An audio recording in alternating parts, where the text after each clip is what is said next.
결국은 외국인들이 한국 주식시장은 그 주락펴락하는 어쩔 수 없는 위치에 있는 것 같아요. 왜냐하면 그거는 응집력의 차이인 것 같아요. 내년에 핵심을 그러니까 삼성전자를 사도 되는데 여기서 삼성전자로 인한 수혜주를 어느 쪽을 내가 집중할 거냐. 오늘 나오신 분은 신한금융투자 서울파이낸스센터 황유현 PB팀장님. 안녕하세요. 네, 안녕하십니까. 네. 아, 이번 한 주 네. 정말 힘들었죠. 그러니까 막 공포에 빠지기도 하고 이걸 팔아야 돼, 사야 돼, 막 그렇죠. 권민에 빠지기도 네. 하고 엄청 힘들었어요. 엄청 힘들었어요. 힘들었고 변동성도 굉장히 심했죠. 변동성도 굉장히 심한 일주일을 보냈습니다. 다행히 뭐 결과론적으로 보면 금요일 날 오늘 보면 정말 오늘은 좀 되게 시장이 편했긴 했거든요. 오늘은 좀 골고루 그렇죠, 올랐죠. 느낌? 네, 근데 엄청 지루하다는 느낌 안 드셨나요? 오늘 저는 시장 보는데 아직도 시간이 1시야? 아직도 2시야? 할 게 없어서 그래요. 네, 뭐 어떻게 보면 이제 그동안 내려왔던 게 올라가는 구간이라서 뭐 할 게 없어서 그런지는 몰라도 화요일 날에 급락을 잘 버티셨다면 다행히도 잘 버티셨다면 지수는 거의 거의 올라왔잖아요. 보시면 그렇죠. 지수만 놓고 보면 사실 뭐 일주일 전이랑 거의 차이가 없어요. 없는데 오히려 그때 종가 금요일 종가보다는 더 올라와 있는 상태죠. 근데 사실 이런 변동성에 죽어나가는 건 항상 개인 투자자들이거든요. 그렇죠. 네, 그러니까 이번 주는 어떻게 대응을 하셨느냐에 따라 사실 아무것도 대형주를 가지고 계신 분이라고 하면 아무것도 안 했으면 그냥 괜찮았을 겁니다. 오히려. 그렇죠. 네, 근데 오히려 좀 뭔가 리스크 관리를 하기 위해서 뭔가 더 적극적으로 하셨다라고 하면 쉽지 않은 일주일 또는 좀 힘든 일주일이 되셨을 수도 있어요. 더 속상한 제가 지금 되게 표현을 되게 둘러서 하고 싶은데 예를 들어서 여기 뭐 화요일 날 좀 정말로 신경질적으로 매도를 같이 동반으로 매도를 했다라고 하면 그래서 같이 손절했으면 이날은 절대 따라붙지 못했을 거고요. 다음 날은 그리고 그 다음 날도 따라잡기는 정말 쉽지 않았을 겁니다. 근데 이제 만약에 그렇다 하셨던 분들이 있다고 하더라도 앞으로 전략을 어떻게 짜느냐에 따라서 충분히 만회할 수 있는 기회도 있고 희망이 보이는 종목들도 충분히 많이 있고 모멘텀이 있는 종목들도 많이 있고 그렇습니다. 다만 이제 좀 조심해야 될 종목 패턴도 좀 많이 나오고 있어서 아, 그래요? 네, 그런 것들은 이제 종목에 따라서 대응을 좀 많이 잘 하셔야 될 것 같아요. 예, 그런 것들에 대해서 한번 구체적으로 해보시죠. 얘기를 해보도록 네. 하고요. 일단 특징적인 거는 일단 외국인이 돌아왔다 이렇게 표현을 해도 될까요? 외국인이 돌아왔다기보다는요. 이 보시면 자 코스피만 놓고 보면 이번 주 좀 그래도 코스피 현물인데요. 정말로 오랜만에 의미 있는 수량을 샀다고 생각할 정도로 일단 사기는 샀습니다. 그리고 확실히 11월부터는 기조가 좀 바뀌긴 했죠. 기조가 좀 확실히 외국인들이 빨간색 기조가 많이 들었고 이런 부분들이 삼성전자의 상승하고 연계돼서 좀 움직였던 그런 느낌은 좀 있었습니다. 확실히 전자가 이때가 이제 요 상승이 어느 정도 이제 브레이크를 잡았다고 생각했는데 다행히 여기를 다 회복을 하고 올라왔죠. 다행히 오늘은 뭐 다시 정고점 불군 75,000원 제가 좀 한번 팔고 가야 되지 않겠느냐 하는 시점인 75,000원 근처에서 또 놀고 있는데 어쨌든 간은 하락은 멈췄다라는 것에 대해서는 뭐 계속 그 기조는 유지합니다. 근데 다만 이제 그 안에 7만 원, 2천 원, 뭐 7만 원 초반에서부터 5천 원 사이의 변동성은 당분간은 조금 더 있을 것 같아요. 외부 변수도 좀 있고. 근데 외국인들은 확실히 좀 기조는 매매 기조는 올 여름하고는 확실히 좀 달라졌죠. 이게 보시면 11월부터 12월까지 순매수 보면 외국인은 4조 6천억 정도인데 연간으로 한번 봐볼까요? 연간으로 보면 올해 1월부터 보면 여전히 27조 매도잖아요. 근데 지금 막판에 사들이고 있어서 이 정도니까 확실히 좀 이런 부분들이 내년을 좀 기대하는 부분들은 확실히 있는 것 같아요. 그 부분들이 삼성전자뿐만 이제 반도체 업황의 이제 턴이 생각보다 좀 빠르게 나오는 부분들 그리고 11월 달에 이재용 부회장이 미국을 갔잖아요. 그 부분들이 어느 정도 좀 뭔가 자신감이 있지 않아서 가지 않겠느냐. 약간 좀 결과론적인 해석이긴 하지만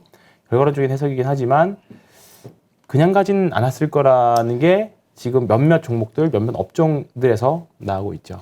하긴 시장이 사실 정확한 거니까. 그죠. 그래서 제가 원래 우리 그 대통령들도 이렇게 방한하면은 저 외국에 나가면은 네. 실무진들이 다 합의해 놓고 가서 그렇죠. 폰만 네, 잡잖아요. 그렇죠. 네, 사실 그렇죠. 해가지고 네. 실적 거두는 네, 거. 그렇죠. 네. 그러니까 뭔가가 이루어지고 있다. 그렇죠. 네. 그런 부분들이 하긴 그동안 되게 지루하다시피 그 협상을 오래 했던 부분들이 있잖아요. 그렇죠. 네. 근데 한 가지 좀 저는 의아한 게 이 외국인들이 저렇게 확 사기들이기 시작했을 때가 미국에서는 파월의 매파적인 발언으로 막 나스닥이 폭락하고 막 여러 가지 불구하고, 네. 그러는데 또 불구하고 사들인단 말이에요. 물론 환율은 좀 빠지긴 그렇죠. 하는데 이게 그러니까 좀 복잡해. 복잡한데 이게 두 가지로 좀 나눠서 볼 수 있는데요. 첫 번째는 저는 우리나라 주식시장 제도를 공매도가 문제가 아니라 저는 파생시장을 좀 어떻게 좀 해줬으면 좋겠어요. 사실 어떻게 제가 뭐 대책을 제안할 수는 없지만 그렇지. 너무 맥도독이라고 하죠. 선물시장으로 현물시장이 너무 휘청휘청 거리고 특히 이번 주는 완전히 그냥 외국인들이 그냥 소나게 우리나라 시장 올려놓고 그냥 자기네 맘대로 하는 거죠. 더군다나 뭐 다른 나라도 상장돼 있긴 하지만 위클리 옵션이 있거든요. 그러니까 위클리 옵션까지 더해지다 보니까 이것에 대해서 뭔가 대비책이라기보다는 너무 이게 취약한 수급 구조 하에서 더더욱 한국 시장이 흔들리는 뭐 요인이 되는 것 같아요. 뭐 주 요인인 것 같아요. 요즘 같아서는. 그러니까 이번 주는 그렇게밖에 해석을 할 수 없는 것 같아요. 그러니까 뭐 미국 시장이 폭락했는데도 오르는 날이 있었고, 그 다음에 그 다음에 미국 시장 괜찮았는데도 폭락이 있었던 날이 있었고, 이런 것들을 보면 만기일이 다가올수록 그리고 계속 최근에는 보면 이제 매주마다 목요일이 이제 위클리 옵션 만기거든요. 주간 단위로. 그렇다 보니까 수요일 날 목요일 날 변동성도 굉장히 좀 심해지고 이런 부분들이 있어요. 그래서 조금 나이 드신 분들은 이제 금요일 날은 주식하지 말자라는 분위기가 굉장히 강해요. 그러니까 우리 그냥 금요일에 빠진다는 생각이 좀 많이 강해요. 오늘 좀 예외적이었지만. 정설이잖아요. 네. 금요일 날 마지막 종가 무렵엔 다 정리하자. 그렇죠. 그러니까 그렇다 보니까 이제 이게 위클리 옵션하고도 연동돼 있는 거죠. 그러니까 금요일 날, 수요일 날, 목요일 날 일정 부분 변동 다 나오고 금요일은 그냥 흘려보내고 뭐 그렇다 보니까 좀 이런 부분들인데 이런 관련된 글들이 인터넷에 좀 많이 있어요. 저도 동감하는 부분인데 개인 투자자의 참여 벽도 좀 높아졌고 선물옵션 시장 뭐 이제 참여를 하시라는 건 아닌데 외국인들한테 너무 파생 시장에서 휘둘리는 한국 증시가 됐다라는 거죠. 더군다나 요즘에 개인 투자자분들이 이제 많이 주식시장 떠나고 있다는 기사들도 많이 있잖아요. 그리고 정기 예금도 굉장히 많이 늘어나고 있고. 그러니까 우리나라 주식시장이 떨어지지 않는다라는 전제 조건으로 계속 이제 근거들을 많이 제시를 했던 게 예수금이 되게 많다라는 거거든요. 그렇죠, 예수금이. 근데 저는 그거는 좀 아니라고 생각했던 게 뭐냐면 예수금이 있는데 그게 과연 주식을 사줄 수 있을 거냐. 그거에 대한 확실한 그거는 뭐라 해야 되죠? 확신은 없었다는 거죠. 만약에 주가가 떨어지면 버튼에 매수 버튼이 안 들어지거든요. 근데 이제 지금 그 상황이 된 거죠.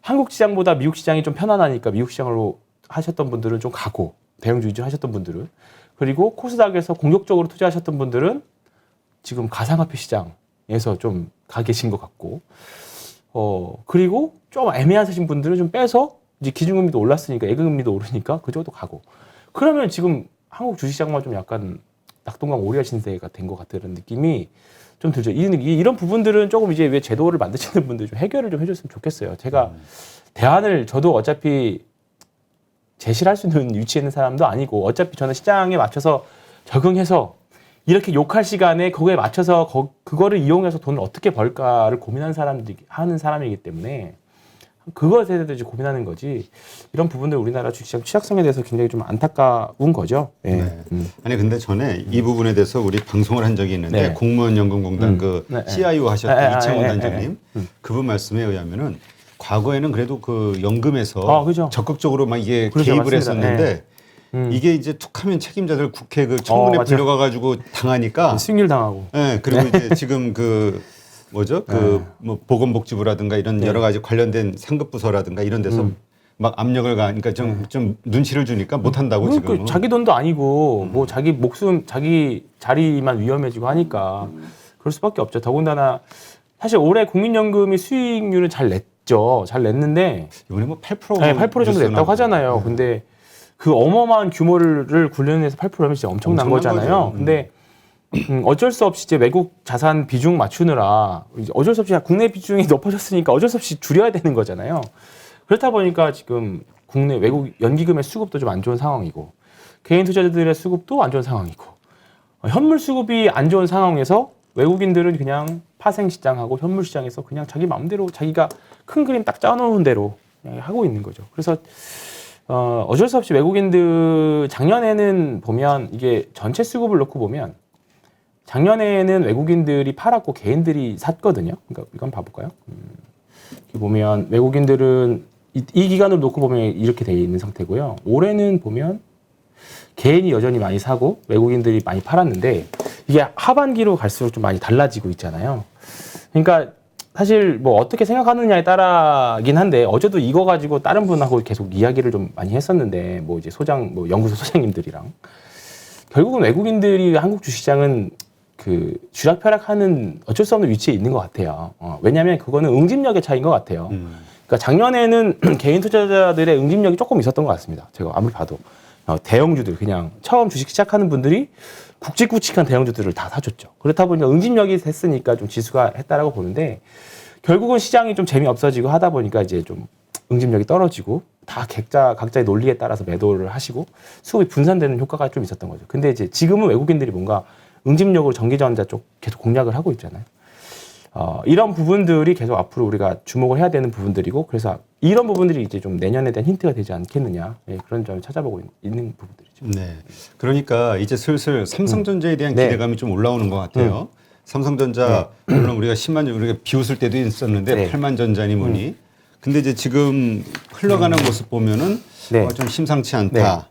일단 우리 그 외국인의 수급 외에 네. 내부적인 요소 뭐가 좀 좋아지고 있는 게 있을까요? 내부적이라기보다는요. 오늘은 어떤 말씀을 좀 드리고 싶냐면요. 내부적인 요소 어떤 질문이 뭘 의도하시는 거예요? 내부적인 그러니까 요소? 외국인이 사주고 있으니까 네. 주가가 이제 올라간다 이렇게 이해는 하는데 네. 외부적으로 네. 사줄 만한 이유가 내부적으로 뭐가 있느냐, 내부적으로? 뭐가 좋아지고 있는 게 오케이, 알겠습니다. 맞네요. 삼성전자를 크게 놓고 보면 지금 삼성전자가 하고 있는 일이 세 가지 정도 있습니다. 우리가 잘 아는 반도체. 근데 이번에는 좀 디램보다는 저는 계속 말씀들 하시는 게 비메모리하고 파운드리 쪽이잖아요. 쪽이죠. 네. 파운드리 쪽이니까 그 얘기가 하나 한번 해야 될 것 같고요. 그다음에 이번에 이재용 부회장이 또 했던 게 이거거든요. 13조를 쏟아부은 야심작. 삼성 디스플레이 이제 QD OLED TV 출하 한다는 거죠. 이제 LG 디스플레이는 OLED고 삼성전자는 퀀텀답 OLED. 이게 2019년도에 13조 원 투자했던 거거든요. 근데 이제 그때 당시 리포트를 찾아보면 19년도에 13조 투자해서 21년 5월 달경에 시제품 출시하겠다라고 했어요. 근데 올해 6월 달에 나와서 이제 그거를 소니 같은 고객사들한테 패널을 이제 선보였죠. 그리고 지난달 말에 이제 양산을 시작했습니다. 양산을 시작했어요. 삼성의 QD OLED는 이제 청색을 기준으로 쓰는 거고 LG는 이제 화이트 청원을 이제 발광 소자를 쓰는 겁니다. 삼성의 QD는 한솔케미칼이랑 합작해서 삼성에서 이제 둘이 합작해서 만들었고요. 그래서 사실 QD OLED한 최대 수혜를 한솔케미칼로 보고 있긴 했었죠. 근데 이런 부분들이 좀 미리 선반영했는지는 몰라도 좀 주가는 좀 올해 6월, 9월 달까지 고점을 찍고 좀 내려와 있는 상태인데 그 밑에 있는 하단에 있는 또 다른 이제 소재 업체들, OLED 소재 업체들을 좀 계속 주목해서 봐야 될 것 같고요. 그리고 나머지 하나는 폴더블 폰 관련 세 개죠. 이제 스마트폰이라고 보시면 되겠죠. 그러니까 삼성전자를 바라볼 때 크게 세 가지 정도 보면 좋을 것 같아요. 그러니까 내년에 이제 핵심을 그러니까 삼성전자를 사도 되는데 여기서 삼성전자로 인한 수혜주를 어느 쪽을 내가 집중할 거냐. 그러니까 우리가 삼성전자가 1단에서 이렇게 성장하는, 그러니까 상승한다고 했을 때 이거 2단, 3단은 더 크게 상승하니 그렇죠. 네. 여기를 공략하기 위해서라도 그렇죠? 삼성전자의 상승 이유를 정확히 파악을 하자. 네, 세 가지 모멘텀이 있는 거죠. 어떻게 보면 각각 어느 정도를 미칠지는 모르지만 삼성전자가 지금 반도체 중에서도 그 파운드리 쪽, 그다음에 뭐 비메모리 쪽, 그다음에 이번에 새로 만든 QD OLED TV. 요거는 좀 사실 디스플레이는 뭐 사실 비중은 좀 적긴 하지만 소재 쪽으로 제가 기회가 있을 것 같아서 말씀드린 거고요. 그다음에 스마트폰. 이것도 뭐 당연히 큰 몫이죠. 폴더블 폰에 대한 부분들인데 좀 하나씩 보도록 하겠습니다. 일단은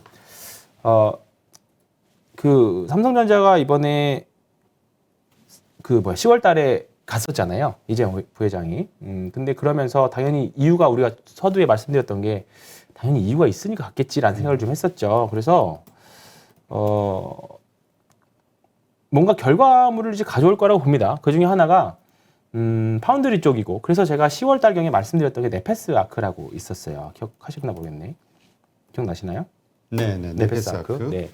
이제 파운드리 후공정 업체, 이제 반도체 후공정 업체입니다. 근데 이 이슈가 뭐였냐면 제가 한 9월 달, 10월 달 요거 부분에서 말씀드렸던 것 같아요. 근데 여기 한번 11월 달 이때 여기 한번 크게 세게 한번 맞은 적이 있어요. 이게 뭐였냐면 네페스 아크가 지금 계속 하고 있는 일이 뭐냐면 그 삼성전자 갤럭시 22 그 22에 들어가는 새로운 AP 예, 그 부분을 만드는데 이제 엑시노스라고 합니다. 이제 이 부분에 대한 수율 문제가 계속 있었어요. 근데 제가 여기서 계속 뭐 알아보고 하는데 내년에 좀 될 것 같다. 새로운 갤럭시의 S22에 하이엔드 스마트폰에 새로운 AP인 엑시노스가 실릴 것 같다. 그러면 그거에 대한 테스트를 네페스 아크가 할 것 같아서 실제로 수주도 많이 받았다고 해서 그래서 방송에서도 말씀드렸던 거고, 여기 나오는 뭐 이런 거래량들을 봤을 때 이게 그냥 도는 거래는 아닐 것이다라는 걸 했었죠. 근데 이때 기사가 뭐라고 나왔냐면 익명의 관계자, 우리나라 관계자였는지는 모르겠는데 해외 관계자라고는 기사는 나왔었거든요. 근데 수율이 생각보다 안 좋다. 네, 내년에 불투명하다라는 기사가 나오면서 이게 쫙 빠졌어요. 근데 이게 한번 하락하고 그냥 말았어요. 그래서 저는 여기서 이제 실제로 뭐 약간 좀 일부 비중을 줄이신 분도 있고 그냥 홀드 하신 분들도 있긴 있었는데, 이 부분이야 뭐 시장 빠지면서 같이 밀렸으니까 그렇다 치더라도, 근데 그저께부터 갑자기 수급이 쭉쭉 들어왔죠. 뭐였냐면 다시 수율이 생각보다 좋다. 며칠 만에? 네, 며칠 만에. 야, 그러니까 이 두 개 중에 하나가 거짓말이겠죠. 두 개 중에 하나가 거짓말인데 가짜 정보 때문에 이게 이 정보를, 그래서 저는 뉴스가 결과론적으로 주가가 올랐으니까 결과론적으로 보면 이 뉴스 그러면 물량 싸게 사려고 하는 뭔가 의도적인 기사가 아니었나라는 생각도 그냥 한번 그냥 우리 개인 투자자로서 해볼 수 있는 생각이었던 거죠. 근데 지금도 저는 늦지 않았다고 생각해요. 어쨌든 이 더 들어온 거래량이 더 많고 더 확실한 매집도 됐었고, 여기서는 좀 어떻게 보면 악성 물량도 소진이 된 거기 때문에 지금 구간에서는 반도체 파운드리, 그 AP 엑시노스에 대한 이거는 근데 내년도 여전히 이 불투명한 부분도 있어요. 불투명한 부분들도 있고, 근데 이게 내년 22년이 아니라 23년까지 계속 갈 부분들이라서 점유율이 계속 높아져야 될 부분들이기 때문에 추가적인 상승도 어떻게 보면 기간이 더 남은 거죠. 그래서 충분히 앞으로 매매할 수 있는 기회라든가 충분히 많을 거라고 생각합니다. 이날 사실 네페스 아크만 올랐던 건 아니고 테스나나 뭐 이런 주식들도 같이 올랐고, 그렇죠. 예, 테스나 테스트 업체들 가지고 참 많이들 고생했는데 이것도 많이 올랐고요. 그다음에 뭐 네페스 아크의 모 회사인 네페스도 많이 이때 같이 올랐고요. 근데 지금 최근에 주가 흐름은 네페스 아크가 가장 좋은 모습을 보여주고 있죠. 가장 이평선도 정배열로 됐고, 이 말이 뭐냐면 테스트 업체의 대장은 네페스 아크 아닐까라고 생각이 드는 거죠. 내년에는. 그러니까 기존에는 예상입니다. 그러니까 이건 시가총액이 한 6천억 되기 때문에 제가 작은 거는 이제 말씀 안 드리려고 하는데, 이건 되기 때문에 충분히 공부해 보시고 매매해 보시면 되게 좋을 구간에 있는 종목인 것 같고요. 반도체 파운드 쪽에서 그러니까 스마트폰, 그러니까 삼성전자 사도 되는데 내년에는 대형주보다는 조금 이런 밑에 같이 관련된 회사들이 더 클 수 있을 거라고 해서 말씀드리는 겁니다. 그리고 이번에 QD OLED에 대한 건데요. 아까 말씀드렸던 한솔케미칼이 가장 큰 수혜기는 한데 좀 무거워요. 그리고 이미 선반영이 됐다라는 평가들도 많이 있어서 그렇긴 한데 관련된 회사로는 덕산 그룹이 있습니다. 덕산 네오룩스, 덕산 테코피아 뭐 이런 회사들이 있는데 덕산 테코피아 같은 경우에는 지금 주가가 한번 쫙 올라갔다가 좀 쉬고 있는 구간이거든요. 덕산 테코피아가 약간 OLED 유기 화합물을 만들어서 네오룩스로 주면 네오룩스가 다시 또 상위권 회사들한테 또 주는 부분, 그게 이어지는 거거든요.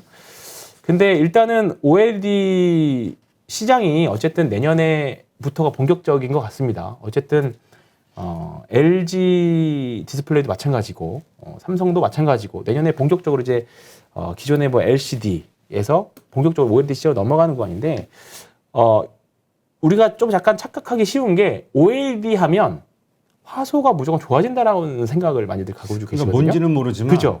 그냥 좋아지나 보다. 네, 그죠?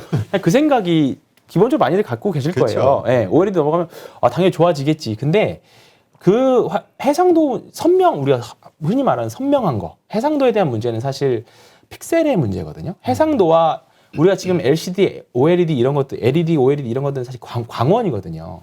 위에 판이 있고 그 밑에 어떤 빛을 쐬주느냐에 따라서 이게 LCD TV냐 OLED TV냐 이렇게 되는데, 물론 OLED가 그 명암비가 더 좋아서 더 선명하게 보이긴 합니다, 당연히. 근데 해상도를 이제 더 뒷받침해 줄 수 있는 게 OLED가 되는 거죠. 그렇다 보니까 LCD는 빛을 쏘고 그거를 더 얇게 펴주는 과정이 더 들어가거든요. 그렇다 보니까 LCD는 부품도 많이 들어가고 그다음에 생산 공정도 더 복잡해요. 그렇다 보니까 LCD TV는 좀 두껍잖아요. 근데 OLED는 그냥 유리판 놓고 그 위에 요거 하나 딱 붙이면 되니까 엄청 얇은 게 나오는 거죠. 그러면서 롤러블까지도 가능해지는 거고. 그래서 이제 이 흐름이 LCD에서 본격적으로도 OLED 넘어가는 거고, LCD 쪽에서는 이제 중국이 이제 글로벌 마켓시어 1위가 되어 있죠. 근데 이렇다 보니까 삼성, 이제 우리나라 기업 업체 같은 경우에는 너네 LCD 했어. 그러면 이제 우리 OLED 도망가는 거죠. 어떻게 보면 또 그 LG나 삼성 입장에서도 새로운 수요를 또 일으켜야 되니까. 그러니까 해상도를 더 잘게, 우리가 흔히 이제 마트 가서 보시면 뭐 8K, 4K, UHD 이런 게 사실 해상도에 대한 거거든요. 사실 지금 아무리 뭐 8K TV가 나온다고 한들 방송국에서 8K TV 프로그램을 만들어서 쏴줘야 또 이게 효과가 있어요. 그러니까 전체 프로그램 네, 맞춰야 돼요. 근데 되는데. 아직도 사실 대표적으로 다 UHD 정도로 만들어지기 때문에 우리가 디즈니 플러스 보시면 되게 선명하다고 느끼는 게 뭐냐면, 사실 집에 요즘에 TV들은 다 좋은 TV로 다 많이들 되어 있으시잖아요. 근데 디즈니 플러스가 4K로 지원을 하다 보니까 엄청 선명히 느껴지는 거죠. 이런 부분들이 앞으로 더 계속 있을 거고, 이런 부분들에 대해서는 뭐 계속 발전을 할 시장이라서 생각보다 엄청 커지는 시장은 아니 사실. 그리고 사실 TV도 올해 코로나 지원금 이런 것들 때문에 일단 한번 많이 팔렸잖아요. 그렇죠. 그리고 삼성전자, 우리가 스마트폰은 2년이나 3번에 한번 바꾸지만 TV는 아쉽게도 한 10년씩 걸리잖아요. 사실 한번 사면. 그러니까 이미 한번 어느 정도 교체 수요가 일어나긴 했어요. 근데 어쨌든 간에 내년에 시장 커지는 부분들이고, TV가 잘 팔릴지 안 팔릴지를 떠나서 뭐 그것도 중요하지만 소재 시장은 좀 더 성장할 수 있을 거라고 봅니다. 그래서 덕산 데코피아나, 데코피아 아니고 테코피아입니다. 덕산 네오룩스나 뭐 관련 종목들은 OLED 소재 관련 종목들은 계속 보시는 게 좋지 않을까 좀 보고 있고요. 추천은 아니고 계속 관심 가지고 보시라는 겁니다. 이쪽 섹터에서 좀 큰 시세가 나온다라고 하면 긍정적일 것 같아서. 마지막 하나는 폴더블 폰. 네, 폴더블 폰입니다. 네, 이거는 내년에 좀 봐야 될 것 같아요. 왜냐하면 상당히 기대가 좋던데. 기대가 되죠. 이게 보시면 이제 계속 성장하는 건데요. 삼성이 뭐 압도적으로 폴더블 폰 시장에서는 지위를 차지하고 있습니다. 중화권 업체들 같은 경우에는 그 아직 수율도 잘 나오지 않고 적자 사업부들도 많아서 그렇긴 한데, 지금 삼성전자 스마트폰 폴더블 폰을 보면 올해 보면 우리가 플립 있죠, G 플립, 그게 좀 더 많이 팔렸고요. 더 큰 이제 우리가 하이엔드 스마트폰이 더 이름이 자꾸 생각이 안 나는데, 큰 핸드폰 있잖아요. 그게 폴드 타입, 네, 폴드 타입. 요게 이제 내년에 250만 대, Z 플립 타입이 450만 대 정도 예상한다라고 하는데, 올해 대비 100% 성장이잖아요. 근데 20년에서 21년이 3배거든요. 근데 여기는 2배 정도인데, 어쨌든 증가율은 좀 떨어지긴 하지만 절대량으로도 굉장히 좀 많이 늘어나는 시장이고, 이제 우리가 생각해 봐야 될 거는 애플아 빨리 들어와라죠. 애플아 빨리 들어와라. 애플 가만히 있을 리 없고 그러겠죠. 그러니까 애플도 분명히 삼성전자가 더 큰 폴더블 시장을 장악하기 전에 진입에 대한 이야기들이 분명히 있을 겁니다. 내년 상반기 정도 우리가 생각은 하고 있는데, 이런 부분들에 대해서는 시장이 커지면 분명히 우리나라 이런 폴더블 폰 관련 회사들은 분명히 좋은 기회가 있을 건데, 신기한 게 뭐냐면 지금 폴더블 폰 관련된 회사들의 차트를 보면 다 똑같아요. 모양이 다 똑같습니다. 일단은 지금 힌지를 만들고 있는 파인테크닉스 하고요. 테크닉스 이거 보면 이 모양 하고요. 저 때가 네. 우리 봤을 때가 저때 좀 막 급상승했을 때 네, 그죠. 그 무렵이었네. 8월. 네, 그죠. 이거 하고요. 그 다음에 KH 바텍. 이제 일단 얘네들이 힌지인데요. 바텍 하고요. 이게 보시면 좀 약간 정도의 차이는 있지만 8월 달에 대량 거래하고 나서 거래량 없이 쭉 밀려 있는 상태, 이렇게 돼 있는 모습이에요. 이렇게 돼 있고, 그 다음에 또 볼게 세경 하이테크. 제가 사실 좀 내년에 대박으로 생각하고 있어서 매매 타이밍만 놓치고 보고 있는 게 세경 하이테크인데 세경 하이테크도 모양이 똑같죠. 네, 25,500원. 요거는 공부를 해보시면 수급상으로도 되게 재밌는 비밀이 숨어져 있습니다. 어떤 비밀이에요? 아니 그거는 숨어져 있는데 전환사채. 예, 전환사채에 대한 문제가 있는데. 아, 여기 예정되어 있는 전환사채 물량이 있다. 그렇습니다. 이건 악재잖아요, 주가에. 그렇지 않. 그거를 어떻게 해석하느냐의 차이인데 그거는 나중에 다시 한번 할게요. 특집 시간으로? 네, 특집 시간으로 할게요. 이거 근데 유튜브에서 해도 되는지는 모르겠는데 한번 해볼게요. 하면 어때요? 누가 뭐래? 그거는 나중에 우리 연말에 좀 예를 들어서 뭐 이제 다음 주 이제 지나서 재미없는 구간 들어가면 그때 한번 다뤄보죠. 예, 그래요. 그때 한번 다뤄보도록 하고요. 그래서 제가 이거 전환 세경화 실제로 제가 그거 이슈를 통해서 100%를 작년에 낸 종목도 있거든요. 예, 그거 한번 말씀드리겠고요. 세경하이테크, 파인 테크닉스, 그다음에 KH바텍, 그리고 최근에 많이 올랐던 게 BH, 예, 이런 것들도 좀 많이 올랐죠. 예. 그래서 폴더블 폰 주식들은 관련 부품 주식들은 각종 뭐 힌지가 됐든 뭐 특수 필름이 됐든 관련 주식들은 내년에 계속적으로 관심을 가지고 보셔야 될 것 같아요. 이거에 대한 지금 선별적으로 먼저 진행하고 있는 모습들이 예를 들어서 세경 하이테크를 보면 이 모습인데요. 이게 보면 제가 예전에 그 윌리엄 오닐의 손잡이 달린 컵 이야기 말씀드렸을 거예요. 네. 이게 보면 이게 한번 쫙 만들고 지금 어떻게 보면 컵의 절반 정도 만들어졌다고 볼 수 있거든요. 그죠? 근데 지금 먼저 이렇게 진행되고 이거보다 여기에 확장 이게 뭐 한 몇 달 더 진행형이 뭐냐면 카메라 섹터들입니다. 예, MC넥스 보면 이렇게 돼 있죠. 이렇게 보면 한번 쫙 했다가 이렇게 했다가 이렇게 되고 있고요. 그다음에 하이비전도 마찬가지죠. 하이비전도 여기서 한번 이렇게 시대 냈다가 손잡이 이게 컵 모양 만들고 손잡이 만들고 지금 진행되는 이런 구간이고요. 파트론도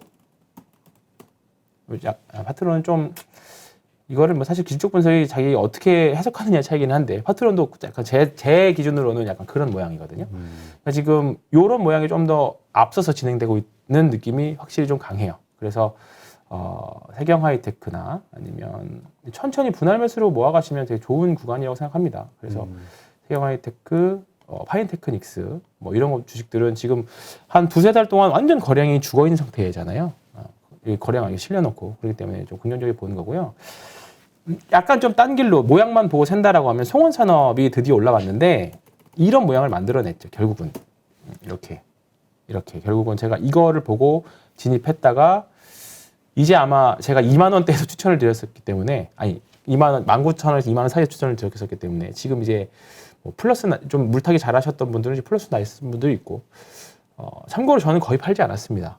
저와 제 손님들은 거의 팔지 않았기 때문에 더 보는데 어쨌든 간에 이런 모양이 조금 이제 진행되고 있는 거죠. 이것도 어떻게 보면 손잡이 달린 컵의 모양이라고 생각합니다. 저 개인적으로는. 네, 그래서 보시면 좋을 것 같고요. 그래서 지금 말씀드렸던 반도체 중에서 후공정 업체들, 그다음에 OLED 관련, QD OLED 관련 주식들, 그다음에 폴더블 폰 관련 주식, 삼성전자의 큰 주력 사업들이잖아요. 거기서 관련된 회사들 세 섹터로 나눠서 공부해 보시는 것도 내년에 충분히 부품주 단에서는 충분히 해볼 만하다라고 보고 있습니다. 네.